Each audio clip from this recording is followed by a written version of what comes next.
What's up, guys? It's Dr. Steve, master of the subconscious mind and doctor who fixes 100% of orthopedic issues not related to cancer, fracture, or infection.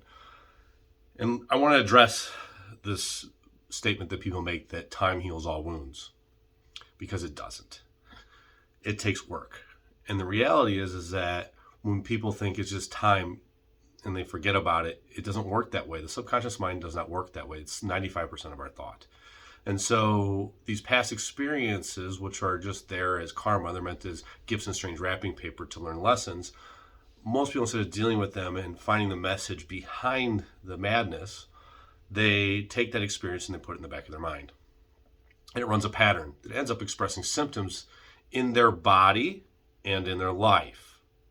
So what ends up happening then is they end up with health issues, financial problems, relationship struggles, right? And they keep repeating these patterns over and over and over because your mind is an attractor pattern, right? We attract what we think and what we believe. So even if things are not a problem, you're going to create a problem because you believe there's one going on.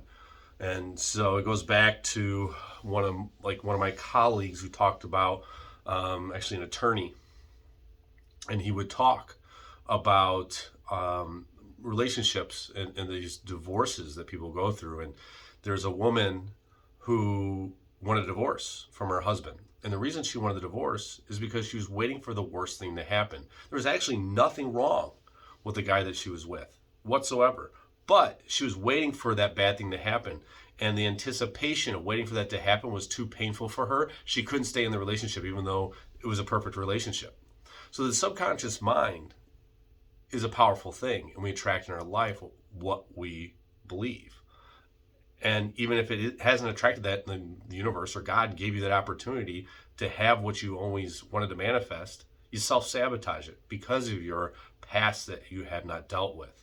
And so what I do in the practice is I change people's energetic core frequency so we can track the things into our life, so we don't cause havoc in our own lives and self-sabotage our lives and blow up everything that was meant for us, that the universe actually was giving us. And so that we can have fulfilling relationships, be vulnerable, open our hearts without worrying about being hurt, without worried about following the right destined path. We can attract those things because you were meant to have those things, right? There's destiny, which is what was meant for you. And then there's fate. And the fate is what the path that we choose to take to get to that destiny. So you have that choice to choose. And when these people say, this is just a cop-out, take me at my worst or you don't deserve me at my best, that just is like the most ridiculous statement ever, because that's like saying, hey, I don't need to work on myself. I don't have any problems. You have to deal with my shit, right? Why should anybody have to put up with that? Everybody wants a partner that's whole, that's complete, that contributes. Nobody wants a problem or somebody to fix, right? So we have to be in that state of self-improvement and self-awareness. And when we are there, the three things that everybody wants, which is the money, the love, and the health, we can manifest in. And the universe wants it for you, but you have to change that core energetic frequency within yourself and do that hard work that sometimes people don't want to deal with because it's too painful or it's a struggle and takes a lot of effort.